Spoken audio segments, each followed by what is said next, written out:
Sobat Milenial dan Gen Z, apa kabarnya? Ketemu lagi dengan saya di program Real Talk with Uni Lubis. Di program ini, tagline-nya adalah karena pengalaman adalah guru terbaik. Dan saya selalu mengajak kalian secara virtual untuk tahu duduk perkara, kisah di balik sebuah peristiwa dari narasumber yang menginspirasi. Dan ini adalah sebuah kesempatan istimewa, Real Talk dari Johannesburg, Afrika Selatan. Saya baru saja mengikuti kunjungan bersejarah Presiden Republik Indonesia Pak Jokowi ke benua Afrika, mulai dari Kenya, tapi saya nggak ikut ke Tanzania dan Mozambik, dan ujungnya di Afrika Selatan karena Presiden akan menghadiri KTT BRICS, Brazil, Rusia, India, China, dan South Africa. Dan tidak ada narasumber yang lebih kompeten lagi untuk bicara soal ini selain Menteri Luar Negeri Republik Indonesia Ibu Retno Marsudi yang tiap hari kalian lihat di IG-nya pasti jalan pagi. Bu Menlu, terima kasih waktunya mepet ini, nggak apa-apa ya. Selamat pagi dari Joburg. Dari Joburg. Nah, ini kunjungan bersejarah. Banyak yang mengatakan sepertinya Indonesia ujuk-ujuk pivot ke Afrika. Nah, sebenarnya apa nih alasannya? Sebenarnya nggak ujuk-ujuk ya. Jadi kalau Mbak Uni dan teman-teman perhatikan dari sejak 9 tahun terakhir paling tidak, salah satu prioritas politik luar negeri Indonesia itu adalah benua Afrika, negara-negara Afrika. Maka kita di beberapa tahun yang lalu itu sempat mengadakan Indonesia Afrika Forum, kemudian Indonesia Afrika Infrastruktur Forum. Terus tahun depan kita juga akan mengadakan hal yang serupa lagi. Terus kemudian kalau kita melihat dari sisi kerjasama pembangunan, maka di situ kelihatan sekali bahwa Afrika merupakan salah satu prioritas dari kerjasama pembangunan Indonesia. Nah, kenapa sejak 9 tahun belakangan ini kita fokus ke Afrika? Sebenarnya alasannya itu sangat jelas. Kita itu sudah bersama dengan Afrika sejak KTT Asia Afrika 1955. Jadi kalau dilihat dari segi bonding politiknya itu tuh sebenarnya kuat sekali. Maka kalau kita ke Afrika, Indonesia itu sangat dikenal, terutama founding father kita. Nah, tapi pada saat kita kemudian melihat buku kerjasama ekonominya, kok masih banyak bolong, kan sayang banget. Biasanya kan kita memiliki hubungan politik yang bagus itu kemudian kita gunakan sebagai aset untuk memperkokoh kerjasama yang lainnya. Jadi dalam konteks itulah Presiden berkunjung ke Afrika. Ini kunjungan Presiden yang pertama. Satu, tujuannya adalah untuk menggelorakan kembali spirit Bandung. Kalau kita baca satu persatu hasil dari Bandung, kayaknya nggak ada yang sudah aus ya, sudah nggak bisa kepake. Justru semakin terasa relevan pentingnya. Jadi ini kita pengen gelorakan kembali, tetapi tidak gelora yang kosong, tetapi gelora yang kemudian kita wujudkan di dalam kerjasama ekonomi yang win-win antara negara berkembang dan sebagainya. Jadi sebenarnya menarik sekali nih kunjungan kali ini. Pak Presiden langsung semangat atau ini karena sekalian ke KTT BRICS sebagai chair ASEAN? Udah lama, ini sudah didesain cukup lama, tapi sekali lagi kan masalah scheduling nih. Scheduling itu kayaknya misalnya Presiden pergi ke Afrika dari tanggal 21 sampai tanggal 24. Mungkin teman-teman lihatnya oke, 21 sampai 24. Tetapi di balik itu proses untuk menentukan di titik 21-24 itu nggak mudah, dan kebetulan di titik 24-nya itu ada KTT BRICS yang memang kita diundang baik sebagai Indonesia maupun kita sebagai ketua ASEAN. Oke, yang Afrika dulu soal ekonomi. Seberapa signifikan kerjasama ekonomi dengan paling tidak dengan di 4 negara ini akan membantu mencapai tujuan atau prioritas pembangunan ekonomi kita? Kalau saya lihat kan energi terbarukan, mereka punya resource-nya, terus mereka butuh CPO dari kita, jadi ini membuka pasar yang di luar negara yang selama ini kayaknya nge-ban kita gitu. Jadi kalau kita lihat struktur dari kerjasama perdagangan kita misalnya, jadi kita dengan sebagian besar negara Afrika perdagangan kita surplus. Tadi disebut ekspor CPO, kita sekarang melakukan ekspansi ekspor misalnya sabun, kemudian apparel, footwear, terus kemudian jadi sebenarnya bukan hanya ekspor, tetapi misalnya perusahaan mie kita itu sudah ada di mana-mana di Afrika. Terus kita juga melakukan relokasi, ada beberapa industri tekstil dan juga garment yang kita relokasi ke Afrika. Jadi kita mencoba melihat Afrika. Sekali lagi, sebenarnya ruhnya adalah untuk bagaimana negara berkembang ini saling memperkuat. Karena sebenarnya kalau kita membandingkan itu lebih enak memang membandingkan apple to apple ya. Jadi kita sesama negara berkembang bagaimana kita bisa saling memperkuat. Nah, di perdagangan ini Mbak Uni, salah satu kendalanya adalah tarif. Tarif yang dikenakan kepada produk-produk Indonesia itu cukup tinggi. Oleh karena itu pesan Presiden itu dari sejak kunjungan pertama sampai nanti kunjungan terakhir itu sama. Kita perlu membuat paling tidak awalnya preferential trade agreement untuk menurunkan tarif dulu. Setelah itu kalau kita misalnya mau membuat yang lebih komprehensif dalam bentuk CEPA, hayo kita siap. Jadi pesan Presiden itu sama seperti itu. Nah, itu perdagangan. Di bidang investasi banyak sekali minat, terutama untuk migas, untuk energi baru terbarukan, untuk mining dan sebagainya. Minat banyak, beberapa sudah bermain di sini, tetapi kita bilang kan kalau kita invest kita perlu ada proteksi dong. Maka kita perlu adanya bilateral investment treaty.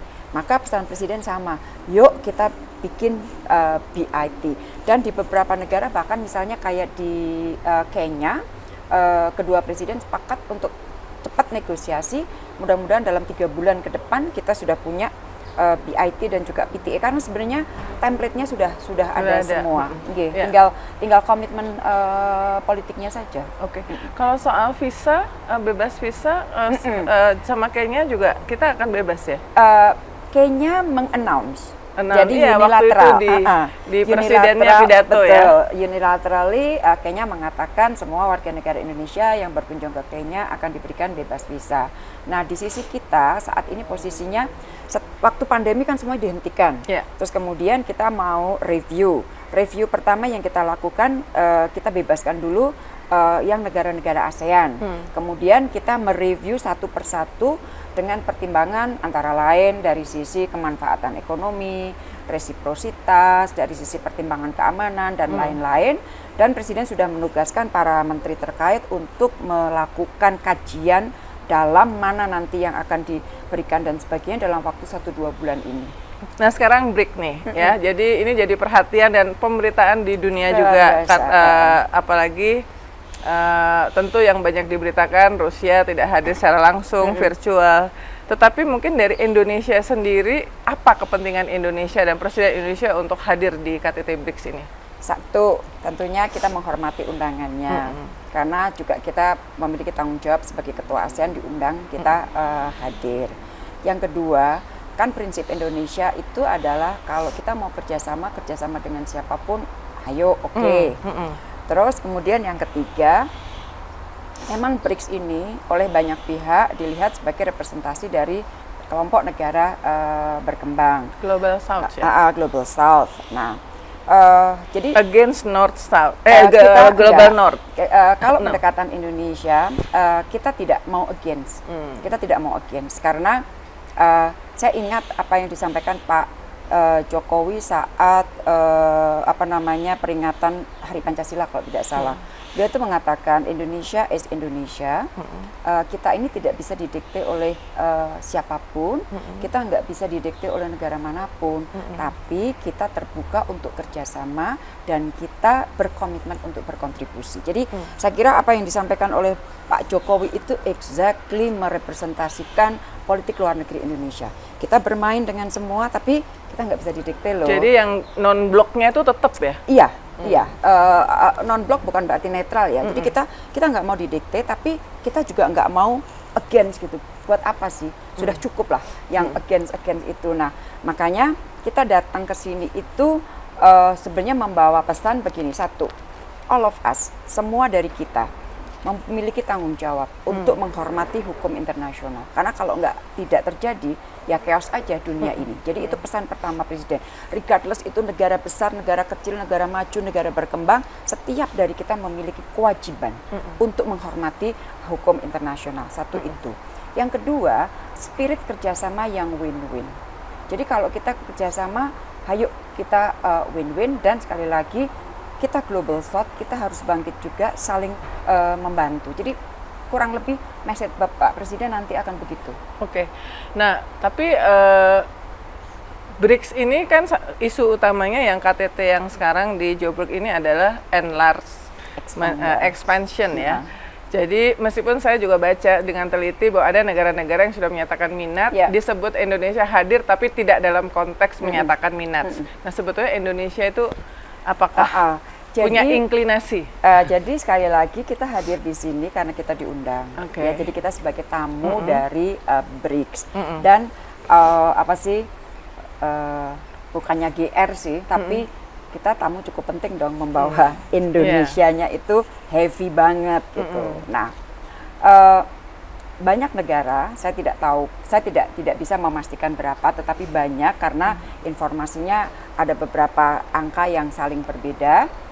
Banyak negara yang sudah menyampaikan surat expression of interest. Jadi kalau mau masuk itu expression of interest, walaupun dari BRICS-nya sendiri tidak ada kayak requirements-nya untuk sebuah negara bisa masuk BRICS itu seperti apa, mereka memang tidak punya. Nah, Indonesia sampai saat ini kita secara internal masih mengkaji terus. Maka waktu tapi ditawarin nggak sih? Ditawarin. Kita adalah termasuk pihak yang paling ditawarin, ditelepon oleh semua untuk masuk. Sekali lagi masuk akal dong, sensible banget kenapa mereka menarik-narik the biggest ekonomi juga di Asia karena Indonesia matters kan. Gitu. Tapi sekali lagi kita selalu ingin mengambil keputusan itu berdasarkan sebuah kajian yang sangat thorough. Karena kalau kita lihat dengan BRICS-nya itu masing-masing kerjasama bilateral kita itu sudah cukup kokoh, termasuk kerjasama ekonominya. Jadi sekali lagi kita datang sebagai tamu, kita mendukung semangat the Global South yang taat kepada hukum internasional, taat kepada UN Charter, dan kita ingin terus mengembangkan spirit win-win cooperation. Dua pertanyaan terakhir, pertimbangan Indonesia untuk bergabung dengan organisasi multilateral selama ini apa ya Bu? Kan kita udah banyak banget ya. Kemanfaatan. Jadi kemanfaatan buat kita, dan sekali lagi kita biasanya kajiannya itu cukup thorough ya, cukup dalam mengenai bagaimana kita menjadi anggota dari organisasi tersebut. Nah, kita tidak akan ikut sebuah organisasi yang pada akhirnya nanti misalnya digiring kepada sebuah organisasi yang harus against organisasi yang lain. That is not us. That is not Indonesia gitu. Ya, karena ada banyak yang menilai juga bahwa BRICS ini kayak sempalannya G20 kan, tapi minus Amerika yang gedenya dan yang gede-gede. Enggak juga sih. Lahir dari G20 mungkin iya. Karena misalnya kayak 2009, Indonesia punya MIKTA juga, ikut MIKTA gitu. Jadi sebenarnya bukan sempalannya, tetapi kita lahir dari BRIC situ. BRIC lahir dari situ. Saya kira iya, seperti MIKTA. Karena semua anggotanya kan G20. Ya kan? Nah, tapi dengan ekspansi kan ceritanya menjadi berbeda. Ya. Sebagai ketua ASEAN, bagaimana Indonesia bisa memanfaatkan pertemuan dengan BRICS dan pimpinan-pimpinannya juga menghormati undangan untuk memuluskan agenda keketuaan ASEAN? Ya, jadi jadi kita ini sudah di sisi waktu tuh sebenarnya udah nggak keruan. Sudah waktunya kita pulang ke Indonesia, terus kemudian mempersiapkan KTT ASEAN Plus. Nah, tentunya di beberapa negara BRICS itu sendiri kan secara individual ada ASEAN Plus One dengan mereka, misalnya dengan India. Terus kemudian untuk EAS di situ ada China, ada Rusia. Kita juga punya ASEAN Plus Cina. Kita juga punya ASEAN Plus Rusia, Afrika Selatan baru saja mendapatkan status kalau nggak salah sektoral dialog, jadi seperti itu. Jadi saya kira mereka paham betul posisi Indonesia saat ini dan mereka paham betul apa yang sedang diusung Indonesia selama keketuaannya. Intinya kita ingin Asia Tenggara stabil, damai, dan dengan damai stabil itu kita ingin terus mempertahankan Asia Tenggara sebagai epicentrum of growth. Jadi roh itu sebenarnya dibawa Indonesia secara konsisten kemana-mana. Kalau mau sejahtera, ya harus damai. Behind the scene kayaknya kalau saya lihat video-video kan saya nggak ikut yang ke Mozambik dan Tanzania, tapi disambut dengan kayak disamain ke pesta budaya di Mozambik. Jadi kayaknya seru banget ya Pak. Iya. Jokowi gimana tuh kesannya? Apa ya, kan nggak pernah ya. Saya kira yang di Mozambik itu untuk pertama kalinya kunjungan presiden dibawa ke National Cultural Festival. Itu terdiri dari 11 provinsinya dia, terus kemudian kebayang nggak sih? Jadi kita ya ikut ini keceriaan mereka merayakan perbedaan budaya yang sekaligus menyatukan. Dan kalau dari perspektif saya di dalam selama pertemuan bilateral pas makan, si Presiden Nyusinya itu sangat menghargai undangan beliau untuk presiden untuk hadir di dalam festival budaya nasionalnya. Jadi ada tamu kehormatan.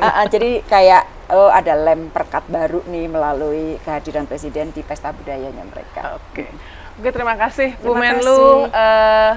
Short but sweet, tapi semuanya yang ingin ditanyakan dijawab dan semoga selalu sehat untuk kegiatan-kegiatan berikutnya termasuk untuk ASEAN Plus. Terima kasih.